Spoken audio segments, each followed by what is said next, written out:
Magandang buhay po sa lahat ng mga OFW sa buong mundo at lalong-lalo na po dyan sa Middle East.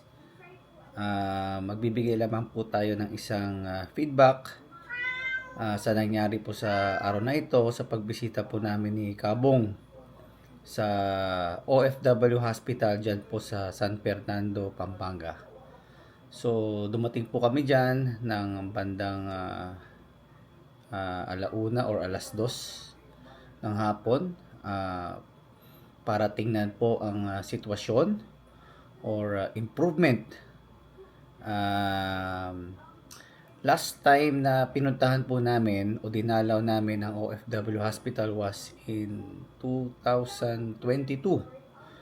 At during that time, nakita po namin bagong-bago po ang OFW Hospital. Halos naka-plastic pa po ang mga equipment, lalong-lalo na po sa ER, sa radiology department and other departments po.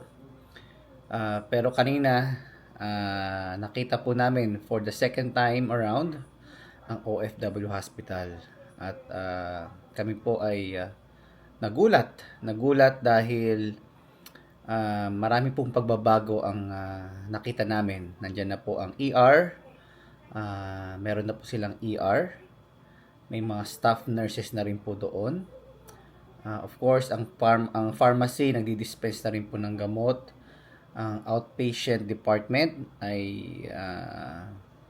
may mga pasyente na rin po na nakapila. May mga services na po kasalukuyan ang ibinibigay po ng OFW Hospital. Ilalahad ko po ang aming experience, ang aming personal experience para at least malaman nyo din po kung ano yung naranasan namin bilang isang OFW na nagpa-check up or actually hindi kami nagpa-check up si Kabong lang pala yung nagpa-check up at nagkataon po na kinakailangan niya po mag-request din ng gamot. So para sa kaalaman ng lahat, si Kabong po kasi ay ex-OFW na po siya. Ayan. At kami po ay nagbakasakali at tiningnan namin kung paano po ba ang proseso sa pag-request ng gamot, no? Or in general, paano nga ba makakuha or makapasok sa OFW Hospital? So kami po ay in-entertain ng ilan sa mga staff ng OFW Hospital. Pagpasok po namin doon, bubungad po sa amin of course ang security guard at pinapunta po kami sa likod ng hagdanan. Nandun po ang OWA desk at doon po kinakailangan nilang i-check ang aming eligibility or ang eligibility ng isang OFW kung meron pong record sa OFW Hospital. So gaya po ng nasabi ko sa inyo, 2022 kami po ay nagparehistro na ni Kabong kasama po ang ilan sa mga kapwa namin advocates nung taong pong yon. Kaya lumabas po ang aming pangalan. Actually, pangalan lang po ni Kabong ang lumabas doon dahil hindi na po ako nagpa-check dahil alam ko po registered naman po ako doon. So isa po yun sa requirement, kailangan i-check po kung kayo po ay registered. So kapag kayo po ay registered ay at kayo po ay magpapa-check up, automatic kayo po ay pwede po magpa-check up. Now, this is the catch.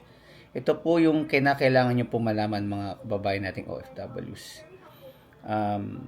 Hindi po kayo basta-basta makikater o maaasikaso sa OFW Hospital kung wala pong appointment. Ayan, okay? So, kailangan po may appointment. Alright? So, makikita nyo po ang online appointment of course sa website ng OFW Hospital. I-search nyo lang po sa Google or kahit sa ibang search engine. At kailangan nyo po magpabook kasi yan po ang isa sa requirement. Kailangan may online appointment. Okay? Paano naman po sir, yung mga walang appointment, maaari po bang magpa-check up? Yan po ay isa sa mga tinanong po natin. At ang naging tugon po ng ilan sa mga staff po ng OFW Hospital ay meron pong walk-in. Ayan. So, pag sinabi pong walk-in, medyo at least malaman nyo po, kailangan nyo po ito malaman. Kung pupunta po kayo doon ng walang appointment, kailangan, or kung pupunta po kayo doon as walk-in, kailangan nyo pong pumunta doon ng at least before 6 a.m. Okay?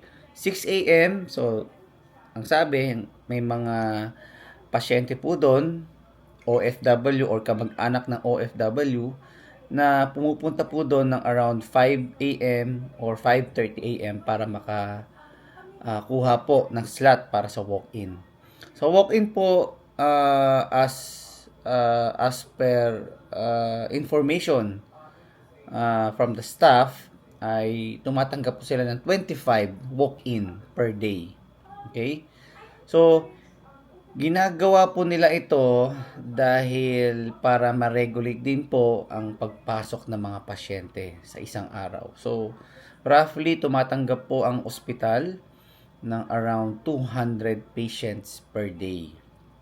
Okay, 200 patients per day. Ito po ay, again according po dun po sa aming nakapanayam na staff po ng OFW Hospital. Ngayon po, may mga serbisyo po na sa kasalukuyan ang hindi pa po actively pwedeng, or sabihin natin na hindi pa po na ibibigay or nabibigyang serbisyo ng OFW Hospital. Ito po yung dialysis. Sa ngayon po, wala pa pong dialysis ang OFW Hospital. Wala pa rin pong ICU. So, doon po sa mga may critical cases or critical condition, hindi pa po sila nag-a-admit. Okay? Bakit po? Kasi po ito po yung nalaman namin.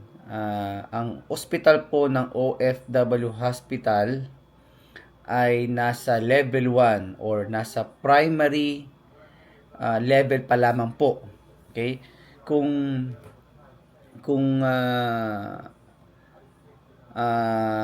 alam nyo po ang level 1, level 2, level 3, ito po yung mga category po ng mga ospital. Yung primary, secondary, at tertiary. Yung mga ospital like St. Luke's, Philippine General Hospital, Cardinal Santos, yung mga malalaking ospital na naiisip nyo po na kayang mag-cater po sa iba't ibang klase ng pasyente. Ito po yung mga tertiary hospital. Okay? Na kumpleto po yung gamit, meron po silang CTs, meron po silang MRI, mga highly sophisticated equipment na kaya pong gamitin para po ma-check up ang pasyente. Ngayon po, ang OFW Hospital ay nasa primary stage or primary level pa lamang po. Okay? So, ibig sabihin, limitado lang po ang kanilang serbisyo for the meantime, in the meantime. Okay? Dahil inaayos pa po yung kanilang accreditation para maging secondary towards tertiary. So, ibig sabihin, meron nga po tayong OFW hospital pero hindi pa po siya fully functional, or sabihin natin kayang i-cater ang lahat po ng pangangailangang pagdating po sa pangkalusugan ng ating mga kababayang OFWs. Okay? So, ano-ano po ba yung maaari nating makuhang benepisyo sa OFW Hospital? Gagawin naman po natin, isa-summarize lang po natin, no? Base lang po sa mga nakalap natin na detalye or information. Meron po silang check-up. Okay? I think meron pong check-up para sa pedya, sa mga bata, family medicine, merong surgery, merong OB, merong dentist, ano pa ba? May internal medicine, hindi ko lang po sure at maalala kung meron pong ortho. So, suma total po, mga basic specialization po pagdating sa medisina ang kaya pong i-cater ng OFW Hospital. So, kung kayo po ay pupunta sa OFW Hospital, ay make sure po, una, meron kayong appointment. Pangalawa, kung kayo po ay pupunta doon na walk-in, kailangan nyo po pumunta ng mas maaga sa 6 a.m. Okay? Kasi first come, first serve. Okay? So, sa na-experience po namin kanina, since si Kabong po ay hindi naman po magpapa-check up, kundi nag-try lang po na mag-refill ng gamot. Kasi alam niyo naman po, si Kabong meron pong maintenance na kailangan inumin or gamitin sa kanyang pang-araw-araw. Ay nag-try po kami na mag-request gamit po ang reseta sa labas. Ito pa pala, hindi po basta-basta nagdi-dispose or nagbibigay ng gamot ang pharmacy ng OFW Hospital until hindi po issued ng OFW Hospital ang reseta ng gamot. Okay? So, sa nangyari po kanina, meron po kaming dalang reseta ng mga gamot ni Kabong, pero ito po ay kailangan ipa-check or dumaan po mismo sa doktor ng OFW Hospital. So, fortunately, kami po ay kinater. Bali, ang nangyari kanina ay, of course, dumaan muna kami sa OWA desk, binerify kung registered po si Kabong. Then, after that, dumaan po kami sa social worker. Kinuhanan po ng detalye ang pasyente.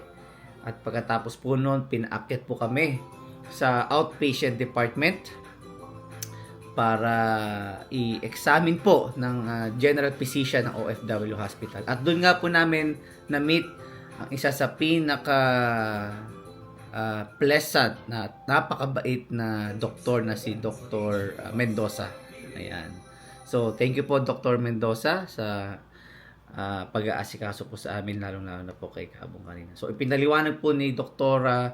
Mendoza kung paano po nangyayari yung proseso ng isang pasyente from check-up until siya po ay ma-discharge sa hospital. So, pati na rin po yung mga serbisyo ay in-explain po sa amin. At yun nga po, binigyan niya po kami, chinek niya po yung reseta ng gamot ni Kabong at gumawa po siya ng panibagong reseta ng mga gamot, no? Actually parang chinek niya yung gamot na reseta na dala ni Kabong at ginamit niya po yung reseta mismo ng OFW Hospital. At yung OFW Hospital na reseta ay yun po yung ginamit namin para makapag-request naman po sa pharmacy ng OFW Hospital sa baba. Okay?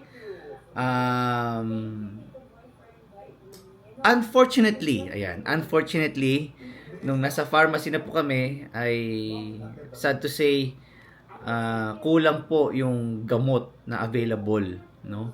May mga gamot po na hindi po available doon po sa original prescription na binigay po ng ni Dr. Mendoza, no? So, ibig sabihin hindi po lahat ng gamot ay available kanina. Pero ang maganda doon, binigyan si Kabong kasi meron siyang 9 types of medications, no? Meron siyang 9 types of medication. Sa siyam na gamot na 'yon, isa lang po yung available. Yan. Okay?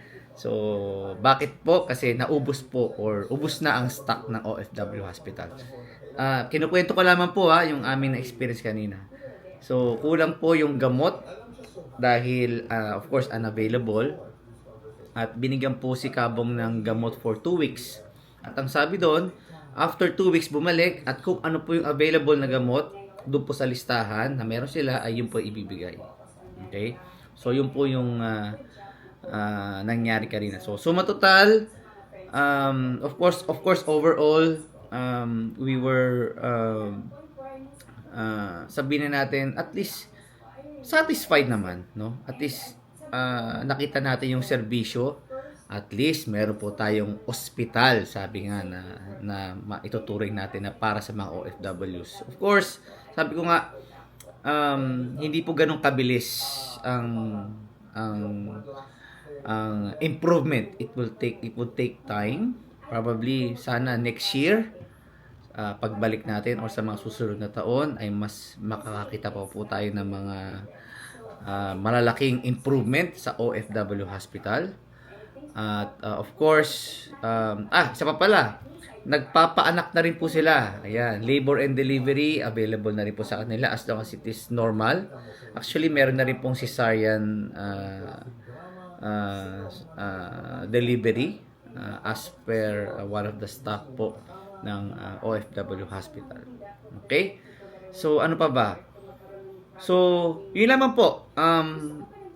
So matotal, ulitin ko, successful yung aming pagpunta doon. Pumunta po kami doon as an ordinary patient, an OFW, a present and an ex-OFW.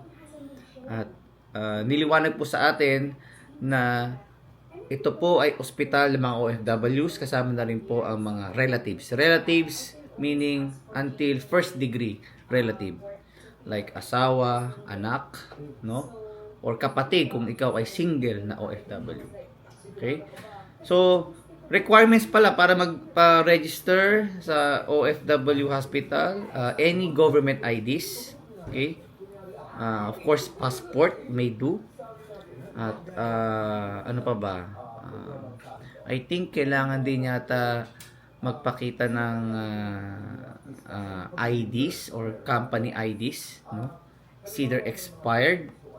Correct me if I'm wrong ha, kasi ito lamang po yung aking mga naaalala sa mga napag-usapan kanina. Okay?